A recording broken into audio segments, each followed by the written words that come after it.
Let's get back to this first day of the parliamentary fall session, and to talk about the return of Parliament, we are joined today by Liberal commentator Greg MacEachern. Tim Powers is a Conservative commentator, and for the NDP, it is commentator Kim Wright. Hello to the three of you. Hello. Hello.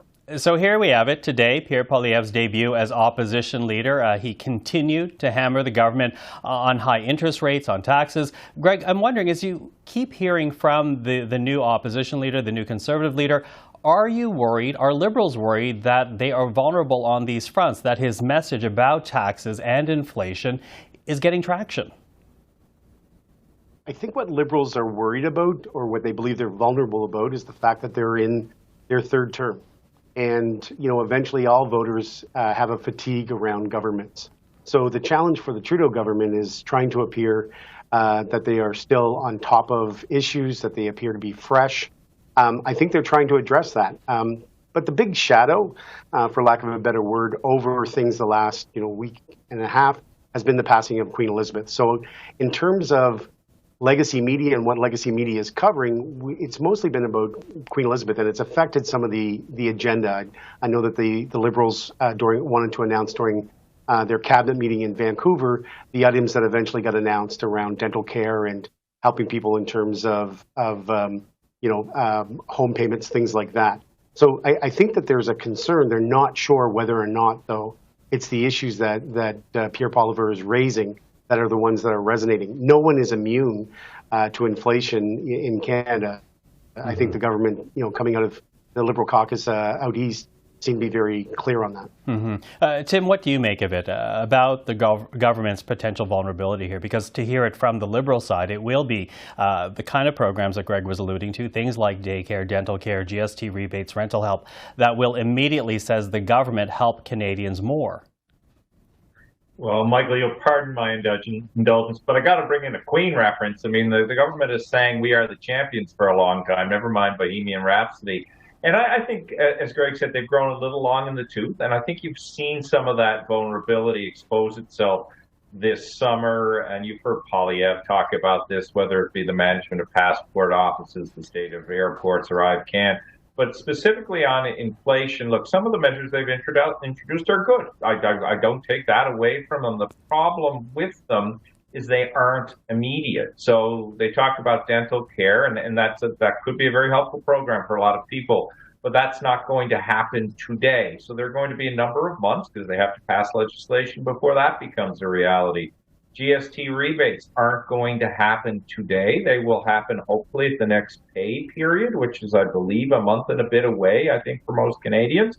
So again, today, if you need money, you're not helped. Daycare, yes, again, a good investment, but not something that everybody's going to benefit from. What the Liberals seem to be doing, some very targeted, looks like very politically targeted programs to help people. Not everybody is benefiting from what the Liberals have announced. That creates a vulnerability for them with the Conservatives and the public. Now, interestingly, the Prime Minister is not in Ottawa today. He is, in fact, in New York. If Conservatives and New Democrats, and we did hear Jagmeet Singh taking a swipe at the federal Liberals, if Conservatives and New Democrats are making the argument that the Prime Minister is not concerned enough with the plight of working Canadians, is there anything to read into his absence, Kim? Does that make him vulnerable in any way? No, I don't think his absence in the House is the problem here. And quite rightly, everyone's schedule was thrown into a bit of a tizzy because of the passing of Her Majesty. So he probably would have been in the House yesterday, but just not today. That's okay. The reality is, and what we're talking about, the things that he's announcing, that the government is announcing, are the dental care programs, some of the daycare initiatives, certainly the renter support measures. All of those are because of the confidence and supply motion with the New Democrats and Jagmeet Singh, very clearly saying it's put up or shut up time for the Prime Minister and the government. Either we have these things on the books passed by the end of the year, or this deal is done. And that's why we're seeing the movement on it. That's why we're seeing the introduction. And let's just be clear, when the government wants to do something that will help workers, that will help Canadians, Jagmeet Singh and the Democrats are here for it. If they want to just showboat and, sing show tunes, well, we're not so much there for it. So that's where we want to see things. We want to see them put the legislative money where their mouth is. This is why we have a minority parliament. Canadians sent parliamentarians back again with a minority parliament to get things done to help with the needs of Canadians, and especially going into tougher economic times. We need to make sure that the supports that Canadians rely on, including we'll have to see what happens with health transfers, that those measures are in place to help Canadians, not more, big tax breaks and big tax cuts. The reality is we want to see those tangible measures on the ground to help Canadians, and they will help Canadians. I know that there are a lot of people watching this program who might have a dental program or maybe have a pharmacare program through their employers, but a lot of Canadians don't. Certainly entrepreneurs don't. Certainly small business folks often don't.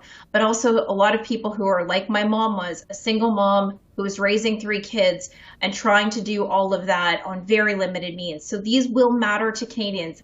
They don't always get the attention of parliamentarians, but darn it, they're super important, and I'm glad Jagmeet Singh and the Democrats have pushed for this. Okay, so those are some of the issues that we'll be looking towards, not only dental care as well as the supports like a GST rebate, but also continuing to watch Poilievre and the Conservatives make the argument around things like the carbon tax. But this is expected to be a fairly raucous House with both Trudeau and Poilievre in there. I'm wondering, if the three of you think that is a fair expectation, what will the three of you be looking for? Let's take this one by one. Tim, what are you going to be watching for now that the fall session's underway? Yeah, I think there will be raucous competition. Look, both Pierre Poilievre and Justin Trudeau are competitors. Both Pierre Poilievre and Justin Trudeau, I don't think, have a great amount of appreciation of each other, to be polite. And I think they both believe the stakes are high, and they are for Canadians, but they're also high for them politically. So you're creating a hothouse environment where they are going to be combative, and they're both going to be in a place, with the NDP trying to do this as well with respect to Mr. Singh, of defining where they fit. Poilievre probably is the Conservatives' best chance for a firmer definition of where they fit since Stephen Harper's been leader of the Conservative Party. So, yeah, I don't think, Michael, they will be singing around a piano together. And I think all of the wonderful things we've seen about decency and statesmanship coming through the morning of the Queen are going to last very long in this Parliament. Yeah, you're loving that comparison, Tim. Greg, very quickly, 30 seconds to you. What are you watching out for? Do you think it will be a raucous House? I'm watching for more music puns. Have we completed them, please?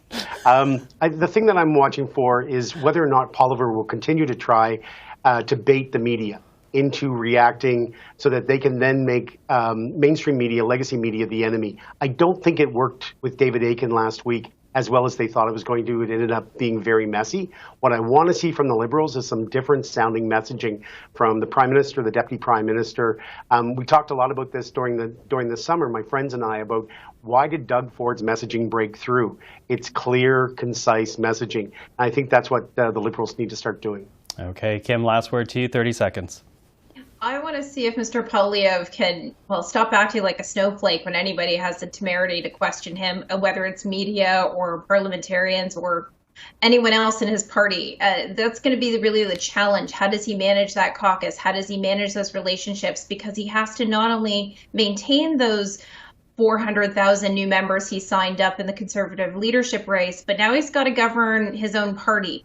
What are those candidates going to be looking like? What is the opposition going to dig up on various candidates? How is that going to unfold? How does he manage that caucus? We saw last week MP Alain Reyes pieced out of the Conservative land to go sit as an independent, and then the Conservative Party put out an automated message about that. So we'll see, and then had to quickly reverse track. So how does he play into this? For the rest of them, it's opposition politics. It's a government. It's a minority parliament. They have to get their swipes in. That's not raucous. That's just how we roll. Okay, well, we'll be here for both the raucous and the rolling. So thank you to the three of you. Nice to start off my first program this way. I'll speak to you again. Our thanks to Greg and to Tim and to Kim. Thank you. Thank you. Thanks.